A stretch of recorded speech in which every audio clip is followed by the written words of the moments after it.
Hey, what's up mga kaballers? Maligayang pagbabalik sa aking channel. Halina't pag-usapan natin ang balitang wow, Golden State Warriors jackpot passes standings, pasok na. At ang balitang Lakers nagreklamo agad sa Indiana Pacers. Tara na't pag-usapan natin yan dito sa Basketball Hot Shots.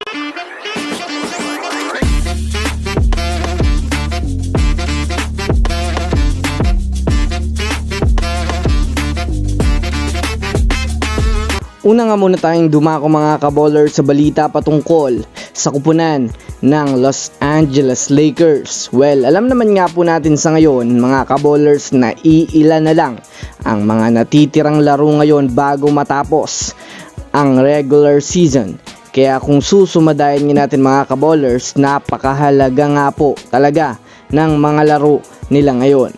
Sa nangyaring laro nga po mga kaballers ng Los Angeles Lakers at ng Indiana Pacers ay bagamat man nga po mga kaballers nanalo ang Pacers ay hindi rin naman nga po maganda ang naging impact ng laro para sa kupunan ng Los Angeles Lakers dahil na rin sa parang hindi nga po mga kaballers masaya si LeBron James at nag-walk out agad matapos ang laro.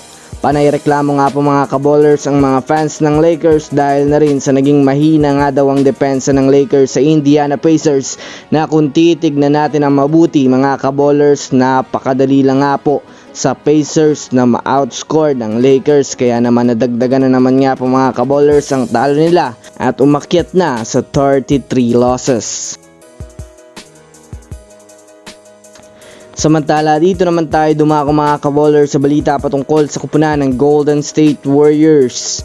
Malamang sa malamang mga kaballers, alam niyo na rin nga po sa ngayon na panalo na naman ang GSW kanina sa naging laro nila kontra sa Charlotte Hornets. Alam naman nga po natin mga kaballers na isa ang Warriors ngayon sa humahabol na makaangat sa standings ng Western Conference. Kaya dahil nga po sa naging 3-win streak nila mga kaballers ay malapit na nga po nilang maabutan ang kartada ng Lakers na nasa top 9 at Sacramento Kings naman na nasa top 8.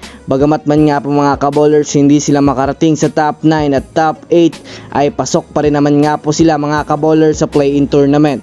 Kaya masasabi nga natin mga kaballers na unti-unti na nga pong sinuswerte ang Lakers standings lalo pat mayroon pang natitirang laro ang Warriors na mataas ang porsyento nila na manalo sa mga team na iyon. Sa nangyaring laro nga po mga kaballers ay si Stephen Curry na naman nga po ang masasabi nating nagdala ng laro sa pagtatala ng 23 points, 1 rebound na may kasamang 4 assists habang si Andrew Wiggins nga po mga kaballers ang pumangalawa kay Stephen Curry sa pagtatala ng 20 points, 8 rebounds at 8 assists na masasabi nating naging sapat nga ito para manalo kontra sa kupunan ng Charlotte Hornets. So that's it for today's video mga kaballers. Yan lang ang ating pag-uusapan sa ngayon. Pindutin ang subscribe and hit nyo na rin ang notification bell para sa mga susunod na updates sa mundo ng basketball. Again, this is Basketball Hot Shots. Thanks for watching.